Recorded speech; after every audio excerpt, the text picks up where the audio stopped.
Fala galera, beleza? Tranquilidade? Estamos nós aqui para mais uma aula e já começo a nossa aula aqui com o primeiro ano para falar a respeito das provas e também de uma situação geral aqui da pandemia, né? Fazendo uma meia-culpa porque eu tentei gravar essa aula via Hangout. Só que como o Hangout não tem um recurso à pausa, então por motivos maiores eu tive que descartar duas gravações, né? Uma por um telefone que insistentemente, né, ficou tocando, ninguém atendeu lá na frente, e outra porque meus gatos entraram aqui, começaram a brigar e eu tô num cômodo de fora e é muito quente fechar, né? Não tem ar condicionado, tem um ventilador apenas, então eu mantenho aberto. Mas enfim, vamos gravar então essa aula pela via tradicional aqui que tenho gravado para vocês, né? Eu queria gravar pelo Hangout para aparecer, para dar ali uma sensação mais de proximidade, uma coisa mais nova, né? Mas infelizmente, né, vamos aqui para o recurso que, né, tradicionalmente temos utilizado dentro dessa situação de pandemia sem fim. Muito bem, a primeira coisa que eu gostaria de comentar com vocês é o seguinte, né? A ideia de fazer um balanço até aqui da pandemia e conversar um pouco com vocês a respeito disso, né, nessa aula de sociologia, seria porque nós tivemos um resultado um pouco fraco de todas as salas na prova geral. E, né, temos que levar em conta que é uma prova geral que vocês fazem em casa, tem o lado positivo e o lado negativo, né? O lado positivo é que vocês podem consultar coisas, né? E pode ajudar a fazer, resolver os exercícios. E o lado ruim é fazer no computador, né? Que a gente nem sempre está acostumado a fazer dessa forma. Então esse resultado ruim, né, despertou aí essa intenção, essa vontade minha de fazer uma discussão a respeito disso. E a primeira hipótese clara que vem para a gente, né, a primeira resposta para essa situação é a própria pandemia, né? Então nós estamos já 6, 7 meses nessa situação de isolamento social, né? Alguns não, né? Alguns não têm praticado o isolamento social, alguns não têm atendido as demandas das nossas autoridades, né? E a gente fica muito chateado, para não falar outra palavra, a respeito disso, né? Então a própria pandemia é uma resposta a essa situação cansativa, essa situação de incerteza, de insegurança, essa situação de não ter nada muito claro ainda no horizonte, né? Então isso reflete na nossa atividade diária, isso reflete na nossa produtividade. E eu isso falo nossa, é nossa mesmo, né? É nossa mesmo, não é só de vocês.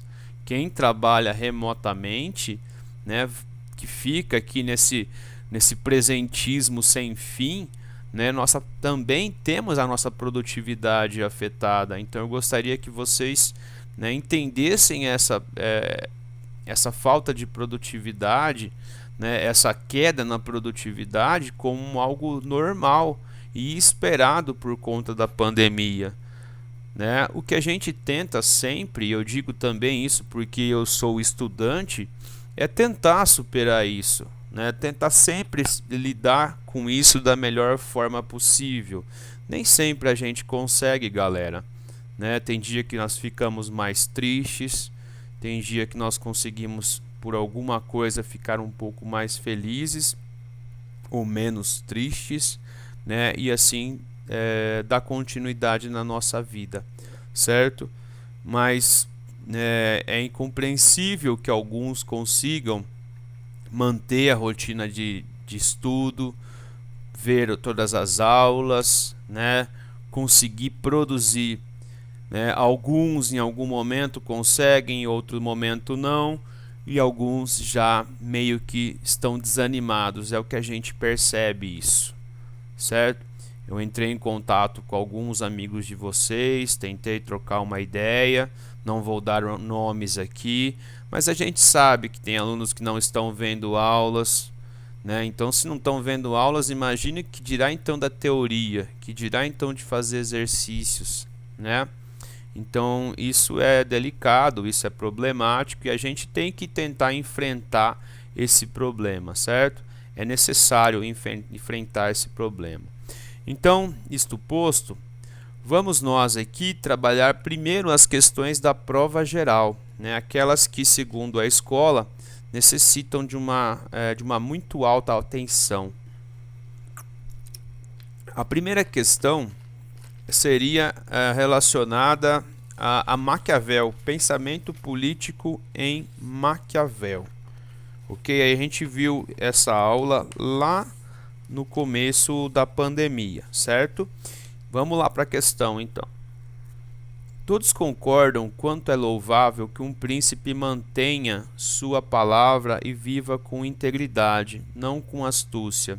Todavia, em nossa época, vê-se por experiência que os príncipes que realizaram grandes feitos deram pouca importância à palavra empenhada e souberam envolver com astúcia as mentes dos homens, superando por fim aqueles que se alicerçam na sinceridade.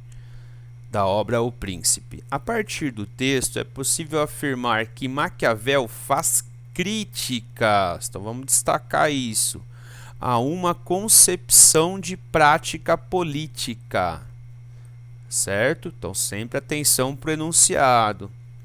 Realista, na medida em que encara as potencialidades das disputas em jogo? Não, né? Maquiavel meio que vai se enquadrar dentro dessa perspectiva. B. Baseada irrestritamente na realização plena das virtudes morais? Opa, paremos aqui, certo?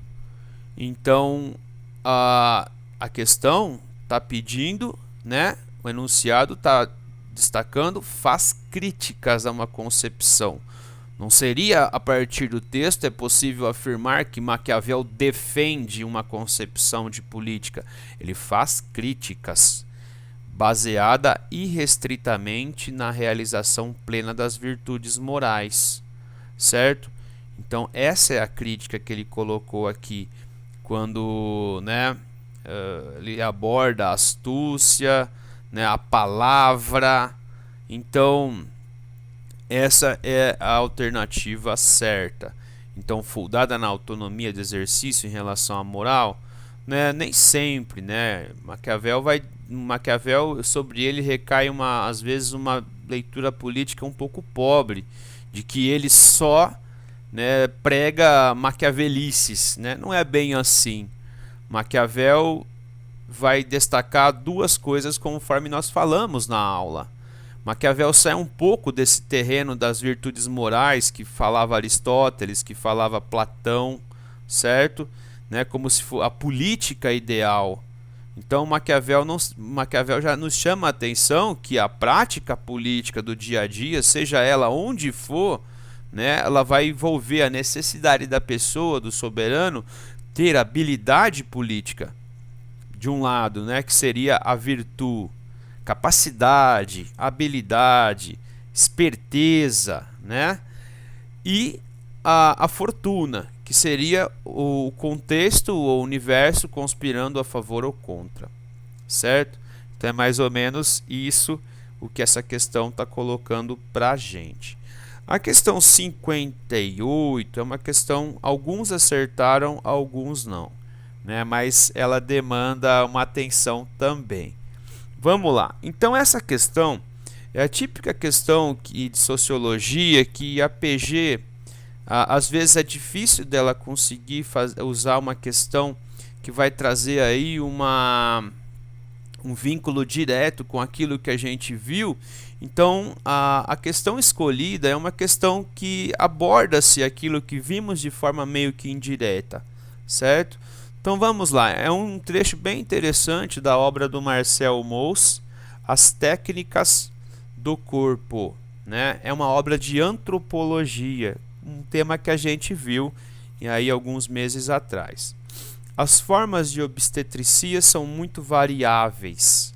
No nascimento do menino Buda, sua mãe, Maia, agarrou-se a um galho de árvore. Ela deu à luz em pé. Uma boa parte das mulheres da Índia ainda faz assim. Coisas que acreditamos normais, como o parto na posição deitada de costas, não são mais normais que as outras. Por exemplo, a posição de 4. Há técnicas do parto, seja por parte da mãe, seja por parte dos seus auxiliares. Do modo de pegar a criança, da ligadura e corte do cordão umbilical. Cuidados com a mãe, cuidados com a criança. Essas são questões já bastante consideráveis. Eis algumas outras: a escolha da criança, o abandono dos fracos, a condenação à morte dos gêmeos são momentos decisivos na história de uma raça. Tanto na história antiga como nas outras civilizações, o reconhecimento da criança é um acontecimento capital. O que ele está colocando para a gente aqui, pessoal? O nascimento é um fato em si do terreno das ciências naturais, do terreno da biologia humana, certo? Só que o que envolve o nascimento, os rituais que envolvem o nascimento, eles vão mudar de lugar para lugar. E a cultura do lugar, ela vai refletir nisso. Vejam que ele coloca aqui, ó, o abandono dos fracos. O que nós lembramos a respeito do abandono dos fracos? Esparta. O abandono dos fracos e dos deficientes. Então, dentro da antropologia, do universo de valores daquela civilização, uma pessoa com deficiência, uma pessoa fraca, ela poderia comprometer o todo e ela não seria autônoma. Ela necessitaria da ajuda dos outros. Então, dentro daquele universo cultural, essa criança, ela deveria ser descartada. Quem assistiu 300 percebeu, né? O traíra aquele cidadão lá, todo deficiente, todo desconjuntado, ele queria ser parte do exército espartano, de elite. Só que o próprio corpo o limitava.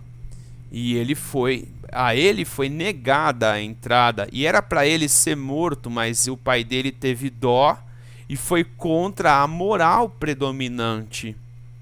Certo? Sendo assim, né, ele viveu e ele era excluído socialmente dentro de Esparta, né, a ponto de ter que sair da cidade. Ok? Então, a partir do texto, assinale a alternativa correta. O abandono dos bebês é um instinto biológico. Parou. O abandono dos bebês é algo do universo da cultura. Paremos por aqui, nem vamos ver o resto. A posição do parto ocorre em função de escolhas individuais. Não, paremos por aqui também. A posição do parto ocorre em função, né, de escolhas que estão contaminadas pela cultura do lugar, certo? Então, a escolha da posição do parto, segundo o trecho que nós analisamos, então sempre fiquem atentos ao que o trecho, o excerto está colocando para a gente, tá ok? E C, cada cultura desenvolve formas distintas para lidar com os elementos biológicos da vida humana. Perfeito. Se encaixa plenamente com aquilo que nós vimos e falamos, certo? Então, a questão é a C. Tá certo? Isto posto, fechamos nossa aulinha, né? Nossa mais curta aulinha hoje, abordando a questão de sociologia, né? Que eu fiz uma questão, um pouquinho de problema, um pouquinho de necessidade de pesquisa, né, para tentar evitar a cola, porque pelo amor de Deus, gente, né? eu me relaciono com vocês, né, já partindo do pressuposto que vocês são maduros, mais maduros. Então, vocês estudam num colégio, né, que sempre prega pelo desenvolvimento, pela evolução do quadro cognitivo, da gente tentar amadurecer para o estudo, a necessidade do estudo, cada um, né, fazendo o seu papel. E aí a gente fica muito triste quando a gente vê, né, amigos compartilhando respostas. Então é coisa de ensino fundamental, é coisa de que ainda nós não temos amadurecimento para, né, uma etapa tão assim, tão necessária para a nossa formação enquanto estudante, enquanto acadêmico, certo? Então abandonem isso, abandonem, né? Vocês ainda nem tanto, né? Nessa questão aqui vocês, eu estou falando isso para vocês, mas vocês não merecem ouvir isso, certo? Isso aconteceu mais com as outras salas, né? Com o segundo e com o terceiro ano. Mas estou dizendo porque eu estou ficando puto com eles e eu quero que vocês saibam disso, certo? Que é completamente reprovável isso, certo? Enquanto para um estudante. Eu estou tendo uma conversa aberta e franca com vocês desde o início. Então era uma questão muito simples, né, que necessitava uma pesquisa básica. Ela fazia um diálogo com a teoria do Robert Merton, né? Ele coloca cinco formas de relacionamento social, ou 5 formas de postura social, né? De adaptação individual ao social. Então eu coloquei 2 personalidades e para ver onde ela se encaixava, certo? A primeira é a Luísa Trajano, que é a dona do Magazine Luiza, é uma pessoa que está, né, na pauta aí, muito porque ela lançou essa ideia de um processo seletivo para trainees, para lideranças dentro da loja, né, apenas com negros. E aí ela está sofrendo uma série de críticas porque ela estaria praticando um racismo reverso. Bobagem, certo? Ela está colocando, né, o dedo na ferida. Ela está mostrando pra gente que, né, os negros são raros em posições de chefia. Então é mais necessário termos, né, essa promoção para que exista uma mudança, né, dentro da nossa sociedade. Então é uma mulher que, a partir das regras, ela visa, né, a evolução do seu negócio.